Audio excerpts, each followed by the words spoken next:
जो सबकी प्यास मिटाता है, जो प्यार और प्रेम का पानी सबको पिलाता है।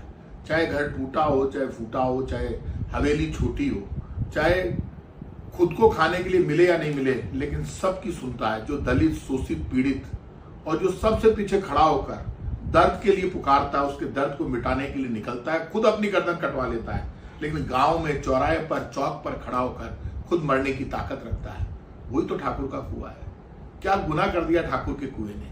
ठाकुर के कुएं ने सबसे बड़ा कुछ काम किया है तो देश के लिए, धरती के लिए, मां के लिए, स्वाभिमान के लिए, धर्म के लिए, सच्चाई के लिए हमेशा आगे बढ़कर अपनी गर्दन कटाने का काम किया। तो ऐसे में हम उसको गलत बताना चाहते हैं, जो हमेशा सबके लिए जीता है, सबके लिए मरता है, जो जाति और धर्म से ऊपर उठकर अपने गांव के लिए, अपने देश के लिए, अपनी मां बहन बेटी के सम्मान के लिए लड़ता और मरता है, वही तो ठाकुर का कुआं है। और आप मुझे ये बता दीजिए, जब भगवान राम सबरी के झूठे बेर खाते हैं, भक्त शिरोमणि मीरा के गुरु कौन? गुरु रैदास। और जब महावीर स्वामी और भगवान बुद्ध निकल जाते हैं, और जब राजा हरिश्चंद्र खुद जाकर शमशान में काम करते हैं सत्य के लिए, और अपना मांस काट कर भी खिला देते हैं लोगों की भूख मिटाने के लिए, अपने बच्चों को अनाथ हो जाते हैं, तो ऐसे में इतना, चाहे कांग्रेस हो या बीजेपी, हमें एक बात समझनी पड़ेगी, ये देश जाति और धर्म के नाम पर नहीं बांटा जा सकता। ठाकुर का कुआं तो ऐसा है जहां जाट, राजपूत, ब्राह्मण, बनिया, एसटी, एससी सब मिलकर उसको अपना मानते हैं। पहला हक ठाकुर के कुएं पर किसी का है तो गांव का है, सबका है। जहां अगड़े की पिछड़े की बात नहीं होती, वही तो ठाकुर का कुआं है।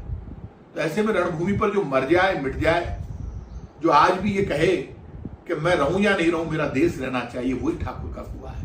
लेकिन मैं सबसे हाथ जोड़कर विनती करूंगा, इस राजपूताना की धरती पर जहां बलिदान और शौर्य का इतिहास लिखा गया, जहां महाराणा प्रताप ने एक ही बात कही कि सब जाति धर्म को साथ में लेकर लड़ूंगा, मरूंगा, लेकिन झुकूंगा नहीं, तो उनकी सेना का सेनापति एक मुसलमान पठान हाकिम का सूरी बना, एक भामाशाह वैश्य समाज के व्यक्ति बने, एक पुंजा भीलों के सरदार बने, एक भामाशाह वैश्य समाज के बने, 4 सेनापति बने, और देश और धर्म की लड़ाई महाराणा प्रताप ने लड़ी।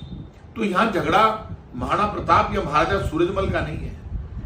यहां झगड़ा इस बात का हो गया कि हम अपनी राजनीति को चमकाने के लिए झूठी बात यदि सदन में, विधानसभा और लोकसभा में खड़े होकर बोलते हैं, तो ये देश के साथ धोखा है। और धोखा, देश के साथ धोखा करने का, जातिगत टकराव खड़ा करने की कोशिश करने का, धर्म में टकराव खड़ा करने की कोशिश करने का अधिकार ना बीजेपी के नेताओं को है, ना कांग्रेस के नेताओं को है। हम जातिगत मर्यादा हमें रखनी पड़ेगी। खाचरियावास की धरती के मिठोड़ी कुएं का पानी पूरा गांव पीता है, वहां ना कोई अगड़ा है, ना पिछड़ा है। सबसे पहला अधिकार किसका? जो पीछे रह गया, दलित है, शोषित है, उसका। तो यहां ना किसी जाति का टकराव है, ना अगड़े और पिछड़े का है। यहां सिर्फ राजनीति चमकाने के लिए जो लोग गलत भाषा का प्रयोग कर रहे हैं, उनको ये समझ लेना चाहिए, ये राजस्थान की भाषा नहीं है, ये प्यार और प्रेम की भाषा नहीं है। इस भाषा से अलग निकलिए। हमारा प्यार और प्रेम बना रहना चाहिए। हमारा राजस्थान और हिंदुस्तान जातिगत टकराव से और धर्म के टकराव से ऊपर उठकर तिरंगे के लिए आगे बढ़ना चाहिए। इसलिए मैं सबसे कहूंगा, प्लीज रिक्वेस्ट है, ऐसे किसी को टारगेट मत करो। सबका सम्मान करना सबकी जिम्मेदारी है। जय हिंद।